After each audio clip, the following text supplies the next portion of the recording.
I never thought that one day, my own son and daughter-in-law would lock me in the basement of my own home, just for money. They thought I would give up, that fear and age had already broken me. But they didn't know. A mother's silence is never her surrender. That night, something happened that none of them were prepared for.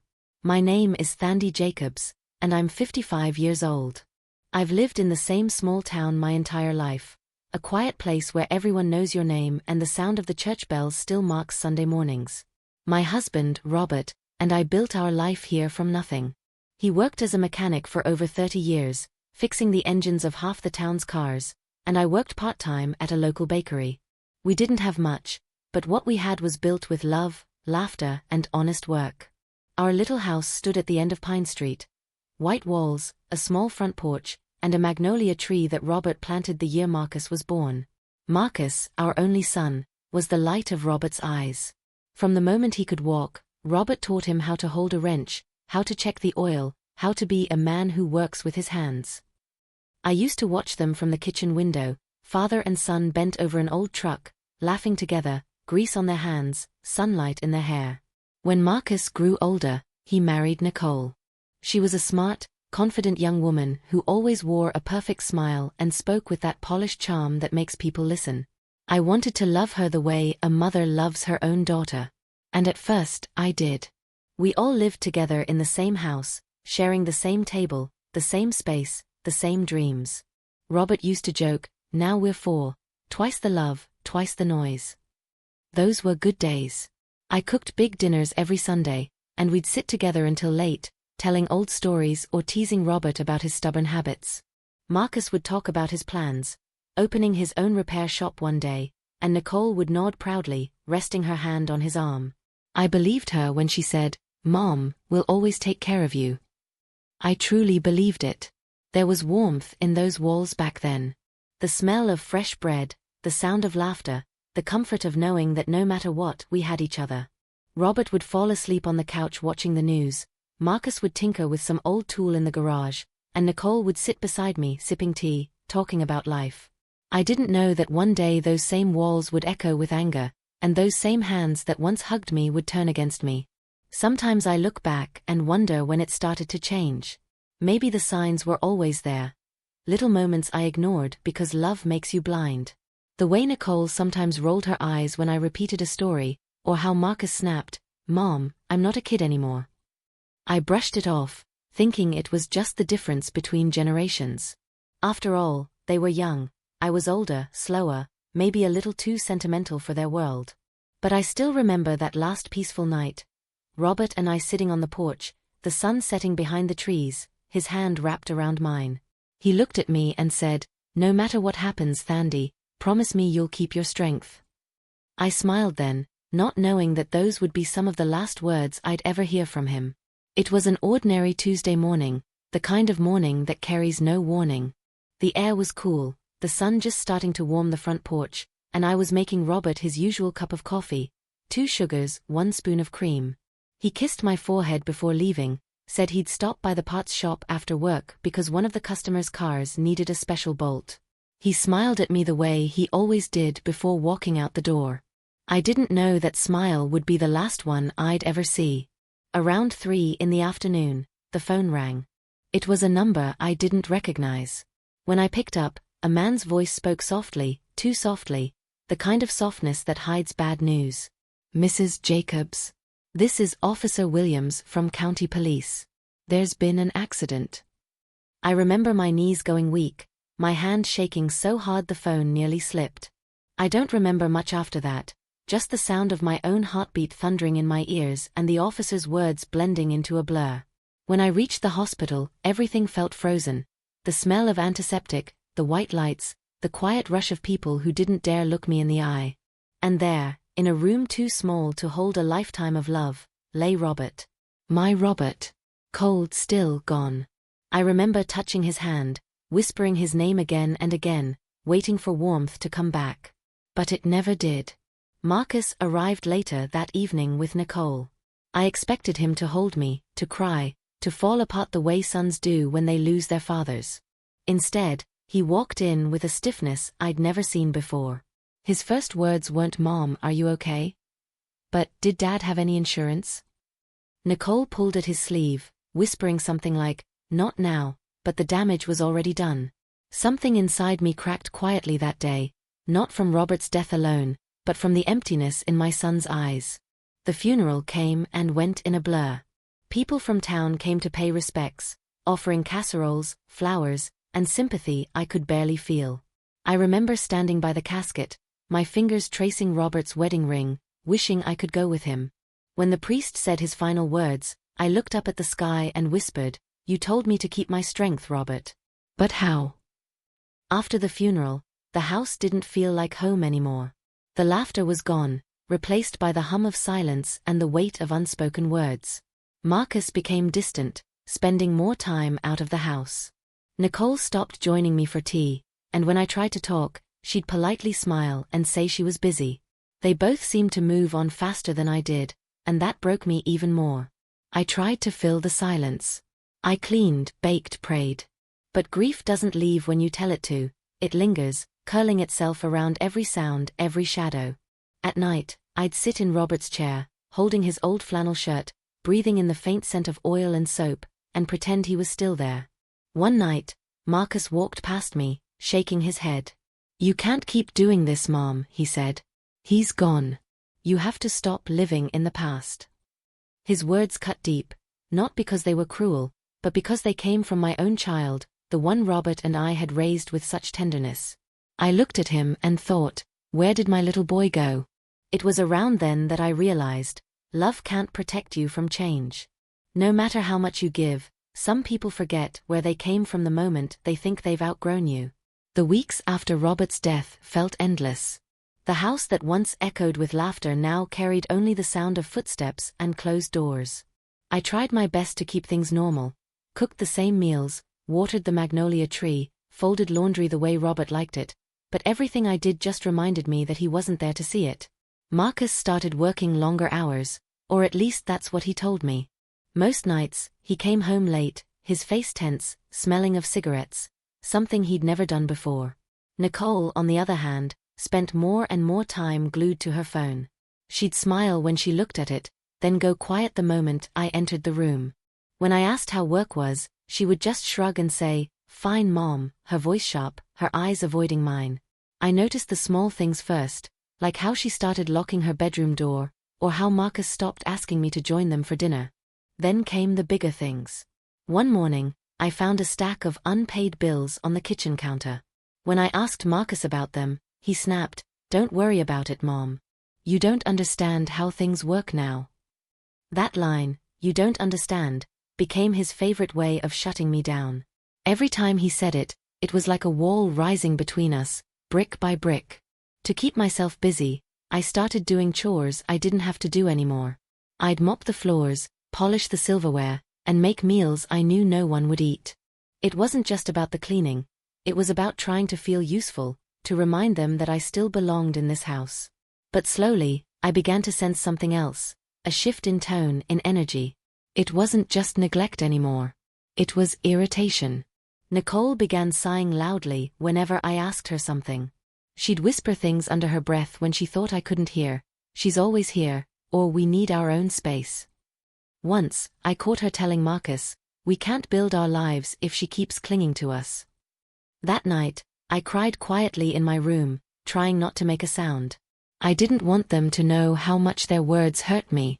I still believed that one day Marcus would realize how cruel he had become and say, "Mom, I'm sorry." But that day never came. Instead, the arguments started. Small things at first, the thermostat being too high, the groceries being wasted. Marcus would complain about how much electricity I used, how much space I took up, how things were easier when it was just him and Nicole.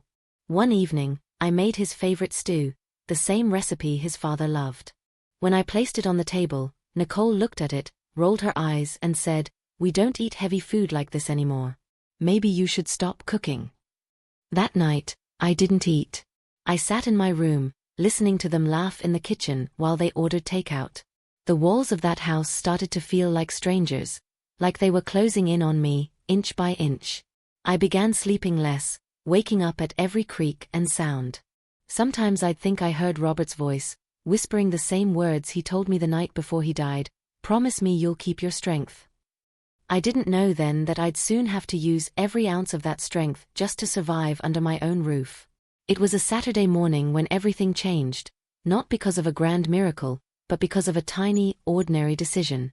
I woke up early, just like I always did, and walked to the local grocery store to buy milk and bread. The air smelled like rain, and the streets were still quiet, the way they always are in small towns before people wake up.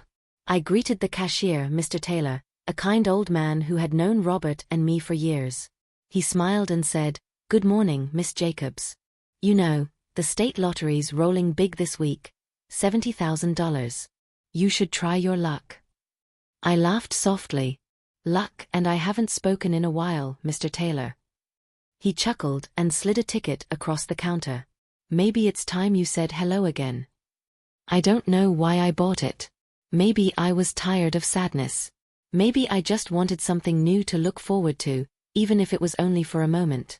I put the ticket in my purse and forgot about it. When I got home, Nicole was sitting on the couch, scrolling through her phone. She barely looked up when I came in. Marcus wasn't home yet. I placed the groceries in the kitchen and went to my room. As I unpacked, the corner of the lottery ticket peeked out from my purse. I smiled faintly, shook my head, and tucked it inside my Bible, the one that still had Robert's favorite verse bookmarked. Days passed. The same arguments, the same cold silence, the same feeling of walking on glass. Then, one evening, I was sitting in the living room folding laundry when the TV caught my attention. The announcer's voice said, "And tonight's winning numbers for the state lottery are." I looked up, almost absently, and listened as he read them out loud. The numbers felt oddly familiar. My heart started to race. I went to my room, opened my Bible, and pulled out the ticket. My hands were trembling as I compared them, one by one. The first number matched. Then the second. Then the third. By the fifth, my breath caught in my throat. And when the sixth one matched, I dropped the ticket. I had just won $70,000. For a few seconds, I couldn't breathe. My chest felt tight, my hands went numb, and tears filled my eyes before I even realized I was crying. I pressed my hand against my heart and whispered, "Robert, is this you?" It felt like he was there with me. Like somehow, through the quiet and the loneliness, he had found a way to send me hope. That night, I sat at the kitchen table long after everyone had gone to bed, staring at the ticket. $70,000. It wasn't just money. It was freedom. I imagined fixing the broken roof, repainting the house, maybe even taking a short trip to the ocean. Robert always wanted to see the sea again. I smiled for the first time in months. But something inside me told me to keep it a secret. Maybe it was instinct, maybe fear, but I didn't tell Marcus or Nicole. I knew their hearts better than they thought I did. They had changed. Money to them wasn't help or opportunity anymore, it was control. So I hid the ticket again, this time deep inside my old jewelry box under my wedding ring and Robert's watch. Every night after that, I'd open the box, just to make sure it was still there. It was a small piece of light I could hold on to, proof that life still had something left for me. I didn't know it then, but that tiny piece of paper, my little spark of hope, would soon become the reason my world turned into a nightmare. It started quietly, a strange shift in tone, a sudden sweetness in voices that had been sharp for months. Marcus began calling me Mom again, like he used to when he wanted something as a child. Nicole started asking if I needed anything from the store or if I wanted help with dinner. At first, I thought they were trying to change. Maybe grief had finally softened their hearts. Maybe the distance between us was finally closing. But deep down, something didn't feel right. Their smiles didn't reach their eyes. Their words felt too careful, too rehearsed, like a play they hadn't practiced enough. Then, one afternoon, I found Marcus in my room. He was standing by my dresser, the drawers half open. When he saw me, he froze for a second and then forced a laugh. "I was just looking for a screwdriver," he said. His voice sounded casual, but his eyes flicked to the jewelry box on my nightstand. My heart skipped a beat. I smiled faintly, pretending not to notice. "You keep screwdrivers in my bedroom now?"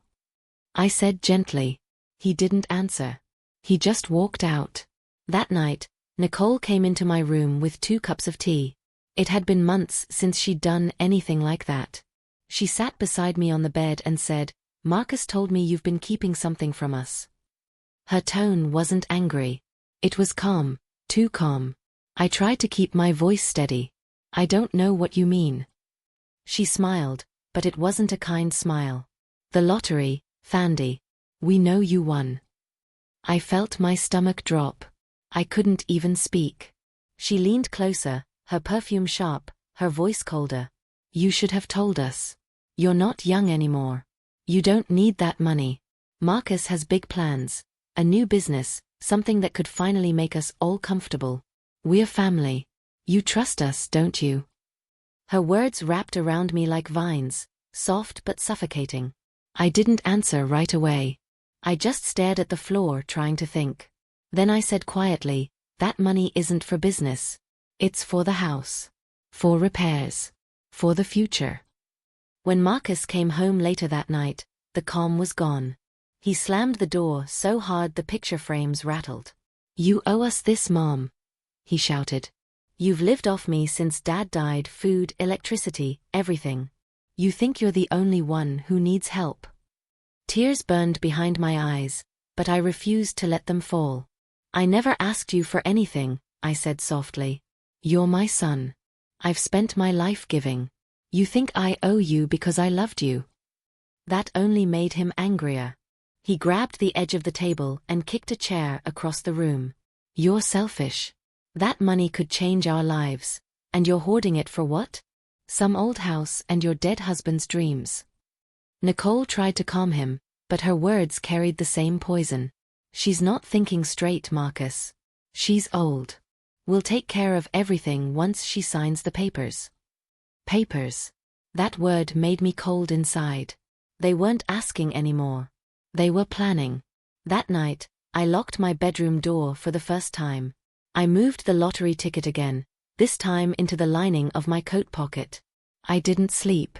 I just sat in the dark, listening to the creak of footsteps outside my door, wondering how my own child had turned into a stranger. I thought about calling Gloria, my friend, my nurse, my only real support left. But I told myself I was overreacting. They were my family. They wouldn't actually hurt me. I was wrong. The next night would prove just how wrong I was. It was raining that night. Not a soft drizzle, but a heavy, angry rain that pounded against the windows and made the lights flicker. I remember standing in the kitchen, stirring a pot of soup that no one would eat, when Marcus came in. His face was tense, his jaw clenched. Nicole followed a few steps behind him, her arms crossed, her eyes dark.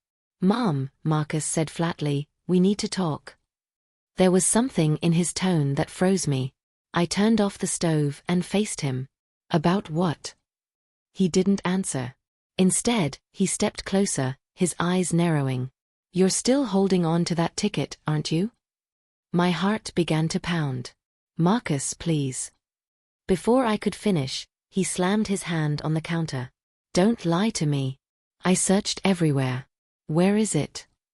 Nicole's voice cut in, sharp and cold. "You don't need that money, Thandi. You're too old to manage it. We're your family. We deserve to use it better than you ever could." I took a step back. "Deserve?" I whispered. "You think you deserve what isn't yours?"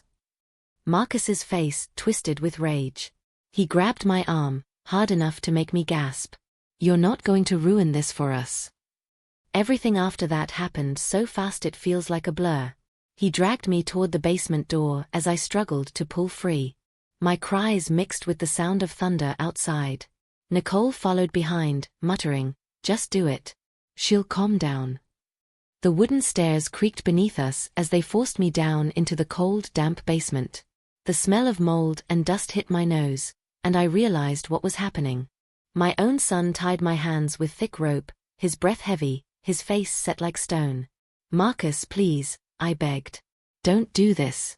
I'm your mother." He didn't look at me. "Then act like one," he said bitterly, as if love was something I'd stolen from him. Nicole stood at the top of the stairs, her voice cutting through the dark. "We'll untie you when you decide to do the right thing." They left. The door slammed shut, and I heard the lock click. I sat there in the silence, the ropes digging into my wrists, the air heavy and damp. I tried to move, but the chair was too heavy. My legs ached, my arms went numb. I could hear the rain hitting the small basement window, water trickling down the walls like tears. Hours passed. The only sound was the faint hum of the fridge upstairs and the steady drip of water near the pipes. I thought about Robert, how he used to come down here to fix things, how his laughter would fill this same space that now felt like a tomb. I whispered his name, my voice trembling. Robert, if you can hear me, please, help me. At some point, I must have drifted between waking and sleep. My throat was dry, my body weak. Every time I heard footsteps above, I hoped they were coming for me. But no one did. In the darkness, I prayed. I prayed not for money, not for freedom, but for strength. I remembered Robert's last words to me, "Promise me you'll keep your strength." I whispered them to myself over and over. I'm not done. I'm not done. I don't know how long I sat there, maybe hours, maybe a full day. But when I finally heard the sound of the front door creaking open upstairs, I thought I was imagining it. Then I heard a voice, soft, cautious, familiar. "Fandy, are you home?" It was Gloria. At first, I thought I was dreaming. My head was heavy, my vision blurred, and my wrists burned from the ropes. The faint sound of a door creaking open and a woman's voice calling my name felt like something out of a memory. But then I heard it again, clearer this time. "Fandy, it's Gloria. Are you here?" I wanted to shout, but my throat was dry and my voice barely came out. "Gloria, down here," I whispered, though it sounded more like a breath than words. The sound of her footsteps echoed faintly above me. I heard her moving through the house, calling my name again, confusion in her voice. "Why's the door open?" she murmured. "Where's everyone?" Then there was silence, only the sound of the rain against the windows. A few seconds later, the basement door creaked open. The light from above spilled into the dark, and I saw her silhouette standing there, umbrella still dripping water. "Lord have mercy," she gasped. "Fandy." She hurried down the stairs, her shoes clacking on the wood, her face pale with shock. I could barely lift my head, but when I saw her eyes fill with tears, I felt something inside me break. "Who did this to you?" she whispered, pulling out her phone with trembling hands. "Marcus." "Nicole." I croaked, my voice almost gone. "For the money." Gloria froze, her jaw tightening. "Dear God." She stepped back and started recording with her phone, her voice shaking but steady. "Tell me again, Fandy. Who tied you up?" I swallowed hard. "My son, and his wife." She nodded, her lips pressed tight, and set her phone on a nearby table while she untied the ropes from my wrists. The coarse fibers burned as they loosened, and when my hands were finally free, I could barely move them. Gloria put her arm around me gently. "You're safe now, honey. I'm here." I broke down then, years of strength, grief, and silence pouring out all at once. I cried into her shoulder like a child, my voice trembling. "They left me here, Gloria. They locked me down here like an animal." "I know," she said softly, "but they won't get away with it." She helped me stand, her hands steady even as her own tears fell. I leaned on her, barely able to walk, and together we made our way up the stairs. When we reached the living room, I could see the mess. Chairs knocked over, drawers open, my things scattered across the floor. It was as if my life had been turned upside down and left there to rot. Gloria sat me on the couch, covered my shoulders with a blanket, and immediately dialed 911. "This is Gloria Reed," she said firmly. "I need police and paramedics at 312 Pine Street. Elder abuse and false imprisonment. The victim is alive, but she's weak." I watched her, my chest heavy with disbelief. After all the nights I'd prayed for help, it had finally come. Not from heaven, not from family, but from the one person who had never stopped checking on me. When the sirens arrived, I could see the red and blue lights flashing through the rain. The officers moved quickly, asking questions, taking photos, collecting evidence. One of them, a kind young man, knelt in front of me and said gently, "Ma'am, you're safe now. We'll handle it from here." They took Gloria's phone as evidence. She showed them the video she had recorded, the ropes still tied around my arms, my voice whispering the truth. I could see the shock in their faces as they watched. As the paramedics helped me into the ambulance, I looked back at Gloria standing in the doorway, her arms folded, rain dripping from her coat. She gave me a small nod, the kind of nod that says, "It's over now." But deep down, I knew it wasn't over yet. Not until Marcus and Nicole faced what they had done. The hospital smelled of antiseptic and quiet sorrow. I spent 2 nights there under observation. The doctors said I was dehydrated, bruised, and in shock. But the real wound wasn't on my body, it was somewhere much deeper, somewhere no medicine could reach. Gloria stayed by my side through everything. She brought me warm soup, brushed my hair back, and told me over and over, "You're stronger than they ever knew, Thandi." On the 3rd morning, 2 detectives came to speak with me. Their voices were calm but serious.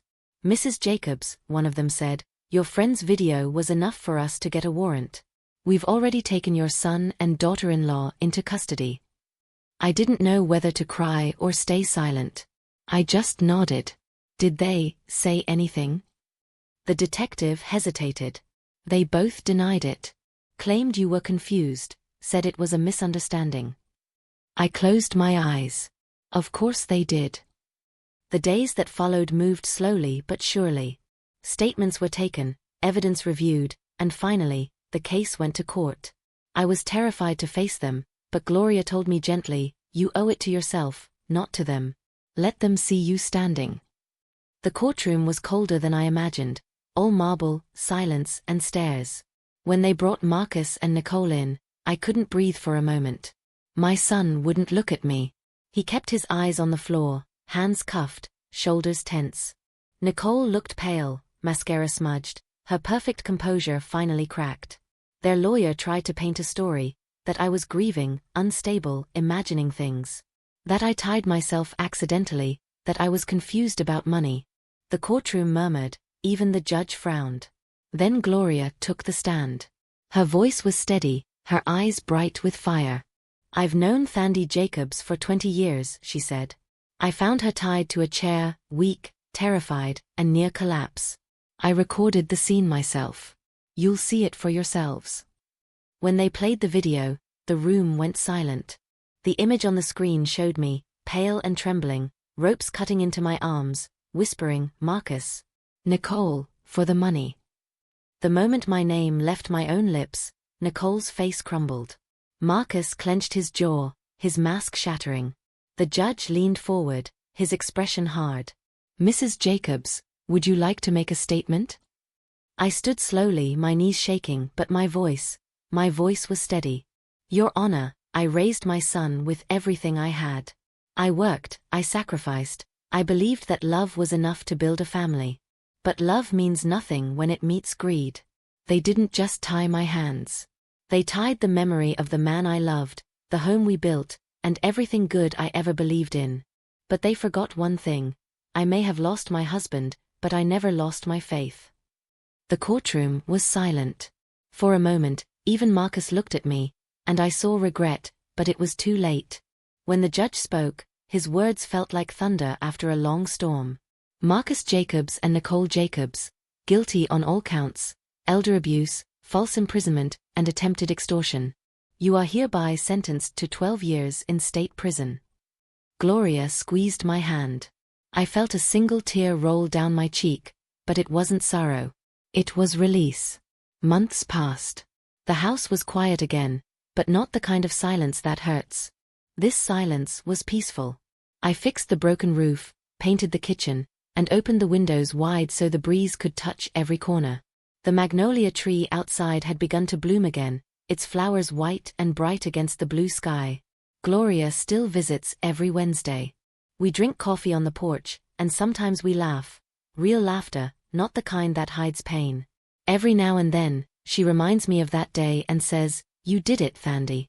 You got your life back." I smile when she says that, because she's right.